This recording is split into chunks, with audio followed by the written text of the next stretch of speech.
அதெல்லாம் வேண்டாம். கர்த்தர் உங்களுக்கு எவ்வளவு ஆசீர்வாதத்தை தாராரோ, எவ்வளவு செழிப்பை தாராரோ ஏற்றுக்கொள்ளுங்க. நீங்க அதை மட்டும் நீங்க வேண்டான்னு சொல்ல வேண்டாம். சிலர் தவறான உபதேசம் இப்படி பண்ணுவாங்க. எப்படியா, நம்மெல்லாம் வருகைக்கு காத்திருப்போம், நம்மெல்லாம் ஆடம்பரமாக ட்ரெஸ் போடக்கூடாது, ஆடம்பரமாக நகை போடக்கூடாது, ஆடம்பரமாக காரில் போகக்கூடாது, ஆடம்பரமாக ஷூ போடக்கூடாது. ஐயா, அது ஆடம்பரம் கிடையாது. இந்த உலகத்தில் நான் யாராக அழைக்கப்பட்டிருக்கிறேன்?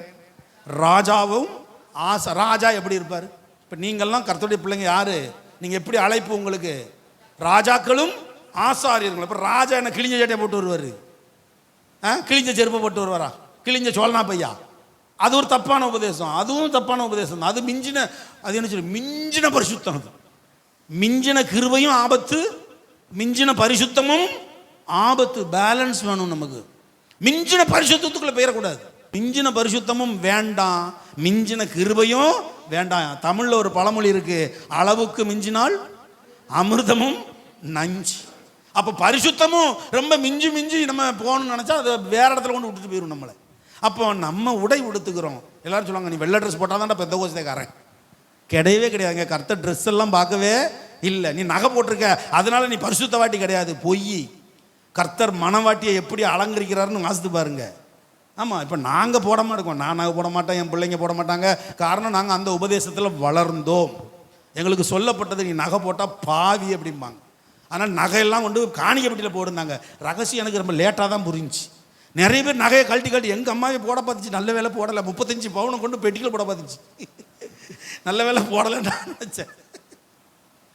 இப்போ பாருங்க, நான் இப்போ ஒரு நாள் உட்காந்து யோசிக்கேன், இடே ஊரில் உள்ள நகையெல்லாம் வாங்கி ஏக்கர் கணக்கில் இடத்த வாங்கி வச்சுக்கிட்டு இருக்கோம். ஊழியத்துக்கு இடம் தேவை, ஊழியத்துக்கு ஆலயம் தேவை. அதை எப்படி கொடுக்கணுமோ கர்த்தர் கொடுப்பார். உங்கள் நகையெல்லாம் கட்டாயப்படுத்தி கலட்டி வாங்க வேண்டிய அவசியம் இல்லை. உங்கள் இருதயத்தில் கர்த்தர் பேசுவார். இந்த நகை இப்போ உனக்கு வேண்டாம், இது எனக்கு வேணும், நீ போடுன்னு உங்கள் இருதயத்தில் பேசிட்டார்னா அதை உள்ளே வச்சுக்கிட்டு இருக்கக்கூடாது. அதை கொண்டு என்ன செஞ்சிடணும்? காணிக்கப்பட்டியில் போட்டணும். இந்த நகையை கர்த்தர் போட, அது கட்டாயம் செய்யணும். அதில் மாற்றமே கிடையாது. ஆனால் நீ நகை போட்டால் பாவி, நீ வெள்ளை ட்ரெஸ் போடலைன்னா பாவி, நீ மீசை வச்சுருந்தா பாவி அப்படின்னு சொன்னால் அது தப்பு. ஆமாம், அது தப்பு. யூடியூப்பில் பார்க்குற பெரிய ஊழியக்காரர்களே இனி திட்டினாலும் பரவாயில்ல. ஆமாம், அது தப்பு.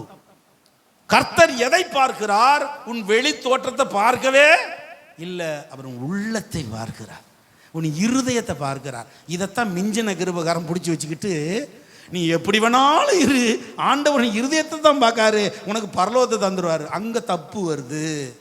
நீ எப்படி வேணாலும் இருன்னு சொல்ல, நான் கலர் ட்ரெஸ்ஸை போட்டுட்டு பாரில் போய் டான்ஸ் ஆடி சாராயம் குடிக்கவே போகணும், அது இல்லை. என்னுடைய ஆடை அலங்காரம் நல்லா இருக்கா? நான் ராஜா, நான் ராஜாவாக அழைக்கப்பட்டிருக்கிறேன், நான் கம்பீரமாக இருப்பேன். நிறைய பேர் பார்த்தீங்கன்னா ரொம்ப சோர்ந்து தாடிலாம் லேசாக விட்டு இப்படி இருப்பாங்க. என்ன பிரதர் அப்படின்னா, ஒரு 21 நாள் உபவாசம் போட்டிருக்கேன். நீ உபவாசம் போட்டால் வெளியவே தெரியக்கூடாது. முதல்ல ஜெபத்துக்கு வேணால் சொல்லிக்கோ, உபவாசம் இருக்குது ஜெபிச்சுக்கோங்கன்னு. நான் உபவாசம் இருக்கேங்கிறது வெளியே என்ன செய்யக்கூடாது? தெரியவே கூடாது. ஆமாம், நம்ம எப்பொழுதும் ராஜாக்களை போல ஆசாரியர்களாக அப்படி இருக்க இருக்க கர்த்தரும் சந்தோஷப்படுவார். என் பிள்ளை என் அழைப்பை காத்து கொண்டிருக்கிறது.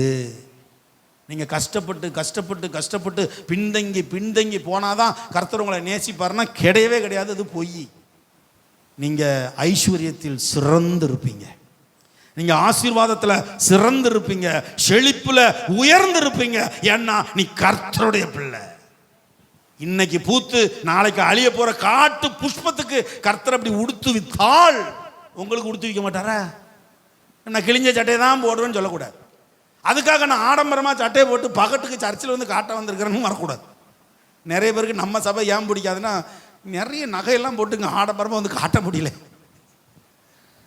அதுவும் வேண்டாம். நான் திரும்ப திரும்ப சொல்கிறேன், அந்த எக்ஸ்ட்ரீமும் வேண்டாம். மிஞ்சின கிருபையும் வேண்டாம், இந்த எக்ஸ்ட்ரீம் மிஞ்சின பரிசுத்தம் அதுவும் வேண்டாம்.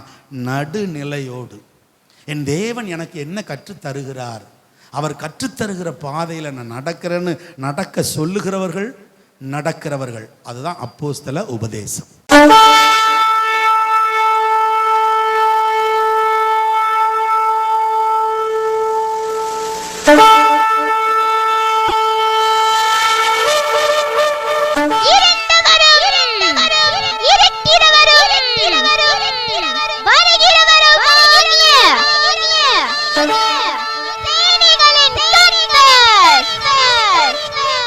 பரிசுத்தம்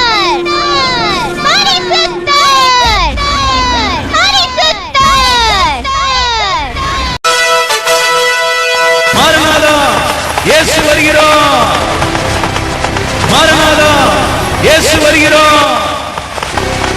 மாரநாதா, இயேசு வருகிறோம். மாரநாதா, இயேசு வருகிறோம்.